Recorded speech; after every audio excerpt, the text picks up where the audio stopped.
Seat തിരിച്ചുകൂടി ഒന്ന് നോക്കൂ. 5279 സീറ്റിൽ ഗ്രാമപഞ്ചായത്തുകളിൽ UDF വിജയിച്ചിരിക്കുന്നു. 5086 മാത്രമാണ് LDF വാർഡുകളിൽ ജയിച്ചിരിക്കുന്നത്. നമുക്കത് സാധാരണ നിലയിൽ കേരളത്തിലെ ഒരു സാഹചര്യത്തിൽ ഗ്രാമീണ മേഖലയിലെ വോട്ടെടുപ്പിൽ LDFനും CPMനും എപ്പോഴും അപ്രമാദിത്വം നമ്മൾ കണ്ടിട്ടുള്ളതാണ്. പക്ഷേ വാർഡിന്റെ കണക്കിൽ 5279 ഇടത്താണ് UDF വിജയിച്ചിരിക്കുന്നത്. 5086 ഇടത്ത് മാത്രമാണ് LDFന്റെ ജയം.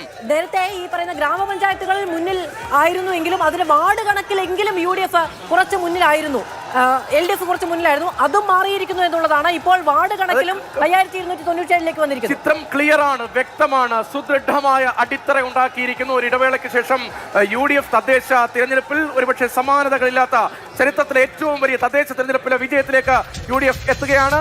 ഗ്രാമപഞ്ചായത്ത് വാർഡുകളുടെ എണ്ണത്തിൽ CPMനെ കടത്തിവെട്ടി UDF മുന്നിൽ. 5297 ഇടത്ത് UDF ലീഡ് ചെയ്യുമ്പോൾ 5102 വാർഡുകളിൽ മാത്രമേ ഇപ്പോൾ കേരളത്തിലാകെ LDF ലീഡ് ചെയ്യുന്നുള്ളൂ. 1000-ലധികം 1147 ഇടങ്ങളിൽ ഇപ്പോൾ NDAയും ലീഡ് ചെയ്യുന്നുണ്ട്. NDA സംബന്ധിച്ച് 1000 ക്രോസ് ചെയ്തു. ആത്മവിശ്വാസത്തോടെ ആഘോഷത്തിലേക്ക് കടക്കാം കോൺഗ്രസ് ക്യാമ്പുകൾക്ക് എന്നുള്ളതാണ്. ഒരു വേവ് ഇലക്ഷനാണ് UDF തരംഗം അല്ലെങ്കിൽ ഭരണവിരുദ്ധ തരംഗം. കാരണം NDA നേടിയിട്ടുള്ള സീറ്റുകൾ കൂടി നമ്മൾ കണക്കാക്കണം.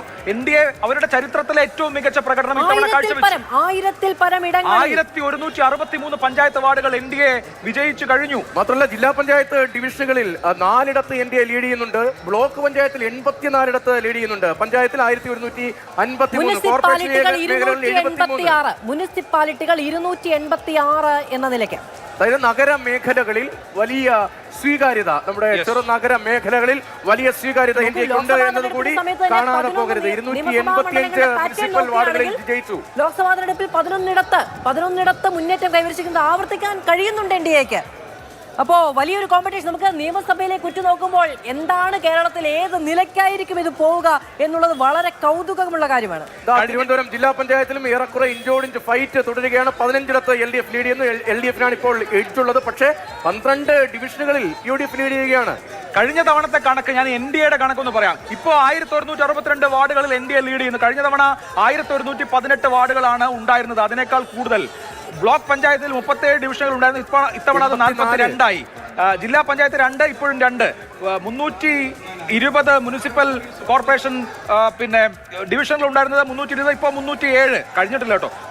കോർപ്പറേഷൻ സമാനമായ വിധത്തിലാണ് 74. കഴിഞ്ഞ തവണ ഉണ്ടായിരുന്നത് 60, ഇത്തവണ അത് 74 ആയിരിക്കുന്നു. NDA നില മെച്ചപ്പെടുത്തിയിരിക്കുന്നു. NDA നില മെച്ചപ്പെടുത്തി. UDFന് അനുകൂലമായ ഒരു ട്രെൻഡ് ഉണ്ട്, അല്ലെങ്കിൽ സർക്കാർ വിരുദ്ധ തരംഗമാഞ്ഞടിച്ചു എന്ന് പറയാൻ കഴിയുന്ന തരത്തിലുള്ള മഹാവിജയമാണ് UDFന്. NDAക്ക് തിരുവനന്തപുരം കോർപ്പറേഷൻ ഞങ്ങളുടേതാണ് എന്ന അഭിമാനത്തോടെ പറയാൻ കഴിയുമ്പോൾ ഈ വോട്ട് ശതമാനമൊക്കെ തിരുവനന്തപുരത്ത് 20 LDF, 15 UDF, NDA 38, 20 LDF, 15 UDF. UDF വലിയ നിലയിൽ തിരിച്ചു വന്നിരിക്കുന്നു. തിരുവനന്തപുരത്ത് 15 സീറ്റുകളിൽ വിജയിക്കുന്നു, അല്ലെങ്കിൽ ലീഡ് ചെയ്യുന്നു. 101 ആകെ, 20 LDF, 15 UDF.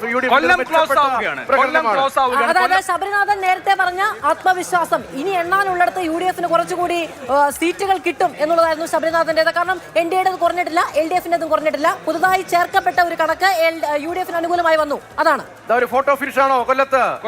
UDFന്റെ ലീഡ് തുടരുന്നുണ്ട് എങ്കിലും നില മെച്ചപ്പെടുത്തുന്നു LDF. 12 LDF കൊല്ലം നഗരസഭയിൽ ലീഡ് ചെയ്യുന്നു. UDFന്റെ ലീഡ് 15 15-12. അതേസമയം തന്നെ രതീഷ് ശ്രദ്ധിക്കണം, കൊല്ലത്തെ എല്ലാ മുനിസിപ്പാലിറ്റികളും LDF ലീഡ് ചെയ്യാണ്. എല്ലാ മുനിസിപ്പാലിറ്റികളും കൊല്ലത്ത് LDF ലീഡ് ചെയ്യാണ്.